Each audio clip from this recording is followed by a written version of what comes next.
ॐ जातवेदसे सुनवाम सोममराति यतो निदहाति वेदः स नः पर्षदति दुर्गाणि विश्वा नावेव सिन्धुं दुरितात्यग्निः तामग्निवर्णां तपसा ज्वलन्तीं वैरोचनीं कर्मफलेषु जुष्टां दुर्गां देवीगुं शरणमहं प्रपद्ये सुतरसितरसे नमः अग्ने त्वं वारयानव्यो अस्मान् स्वस्ति बिरति दुर्गाणि विश्वाहां पूश्च पृथ्वी बहुलान उर्वी भवातो कायतनयाय संयोः विश्वानिनो दुर्गः जातवेदः सिन्धुं ननावा दुरितातिपर्षि अग्ने अत्रिवन्मनसा गृणानोऽस्माकं बोध्यपिता तनूनां पृतनाजितगुं सहमानमुग्रमग्निगुं हुवेम परमात्तदस्तात् स नः पर्षदति दुर्गाणि विश्वा नावे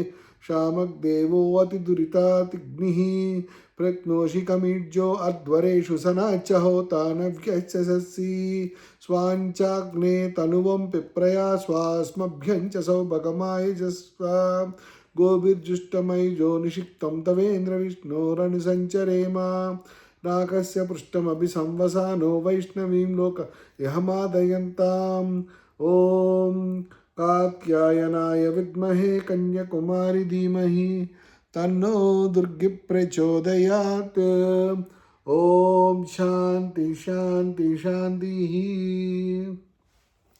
ఇక్కడ మూడు శాంతులు ఏంటంటే, ఒకటి ఆది భౌతిక తాపం, ఒకటి భౌతిక తాపం, ఒకటి ఆధ్యాత్మిక తాపం. ఈ మూడు తాపాలు తీర్చేది అనగా మనకి లోపల మనకు శరీరంలో వచ్చే ప్రాబ్లమ్స్, రోగాలు రోస్టులు ఇవన్నీ వాటిని రాకుండా కాపాడుతుంది. ఎందుకంటే మన శరీరం బాగుంటేనే మనం సాధన చేయగలుగుతాం.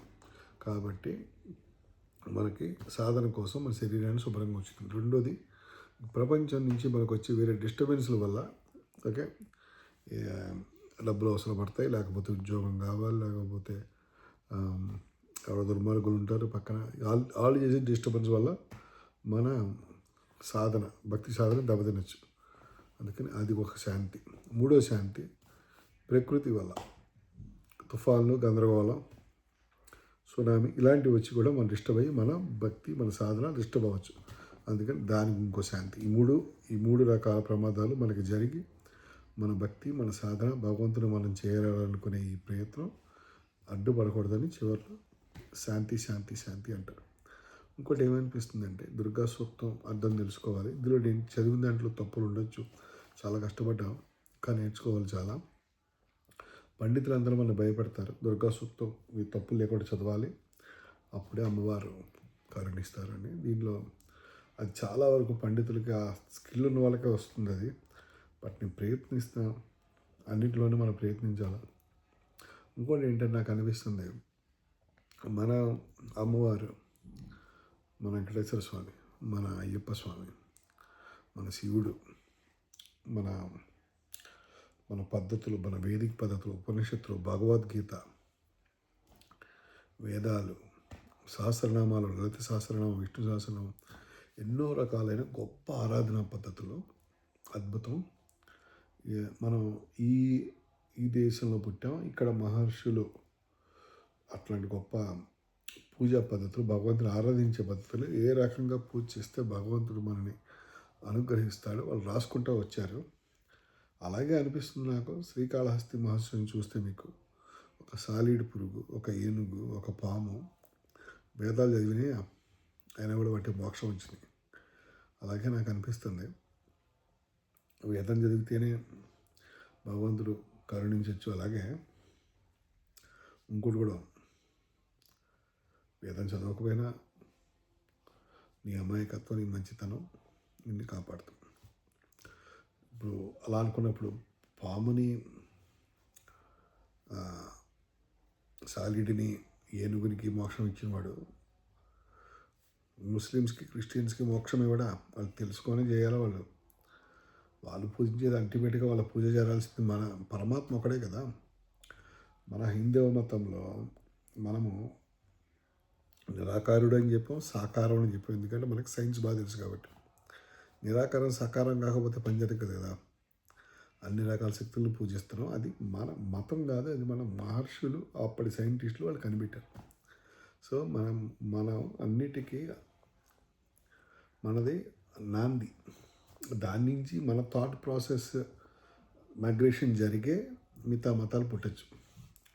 అయినా సరే వాళ్ళకి అదృష్టం ఉన్న వాళ్ళు అన్నీ తెలుసుకుంటారు, అదృష్టం లేని వాళ్ళు కొన్ని తెలుసుకుంటారు. ఇప్పుడు చదువుకోవడానికి ఐఏఎస్ ఉంది, ఐఏపీఎస్ ఉంది, ఐఎఫ్ఎస్ ఉంది, డాక్టర్ చదవచ్చు, ఇంజనీర్ చదవచ్చు, కానీ అందరూ చదవలేరు కదా. గొప్ప చదువులు కొంతమందికే సాధ్యం. అలాగే ఈ గొప్ప మతంలో, ఈ గొప్ప సనాతన ధర్మంలో ఈ లలిత సహస్రనామం, వేదిక సూత్రాలు ఇవన్నీ చదివటం, భగవంతుని ఆరాధించడం అనేది రాసిపెట్టి ఉండాలి, పూర్వజన్మ సుకృతం. అలాగని చెప్పేసి క్రిస్టియన్స్, ముస్లిమ్స్ వాళ్ళకి అనుగ్రహం లేదంటే వాళ్ళకు ఉంది అనుగ్రహం, వాళ్ళలో భక్తి లేదంటే వాళ్ళకు ఉంది భక్తి, వాళ్ళలో లేదా మంచితనం అంటే వాళ్ళలోనూ ఉంది మంచిది. ఇది మన దేశం వరకు క్రిస్టియానిటీ, ముస్లిం అన్నీ కూడా ఇన్వేడెడ్ వాళ్ళు బలవంతంగా రుద్దిన మతాలే. కానీ ప్రపంచంలో మీద చోట ఇప్పుడు మనం అమెరికాలో ఉంటున్నాం, ఆస్ట్రేలియా వెళ్దాం, దేవభక్తి ఉన్నవాళ్ళు వాళ్ళ దేవుడిని ఎట్లా భావిస్తారు అట్లా దయ్యం, దేవుడు అనే భయం, ఆ భక్తి, దేవుడు వాళ్ళకి బై డిఫాల్ట్ ఇండ్యూస్ చేసిన మంచితనం వాళ్ళలో ఉంది కాబట్టే మనం కాస్త తిరగలుగుతున్నాం ఇక్కడ. లేదంటే ప్రపంచంతో రాక్షసులు ఉండేవాళ్ళు. సో మెజారిటీ పీపుల్ ఇంకా ముస్లిమ్స్, క్రిస్టియన్స్ ఉన్నారు అంటే ఎందుకున్నారంటే మెజారిటీ పీపుల్ ఐఏఎస్ చదవలేరు కదా, తక్కువ మంది ఐఏఎస్ అవుతారు, కాబట్టి హిందువులు తక్కువ మంది ఉంటారు. అట్లాగనే కొన్ని పెద్ద పెద్ద విషయాలు అందరి వల్ల కావు, కొంతమందికి సాధ్యం అవుతాయి. అలాగని చెప్పి మిగతా మతాలు ఏం తక్కువ కాదు. వాళ్ళకి ఇక్కడ కొంత మంచి వాళ్ళ ఉంది కాబట్టి మనం క్షేమంగా తిరగలుగుతున్నాం ఈ దేశంలో, ప్రపంచంలో.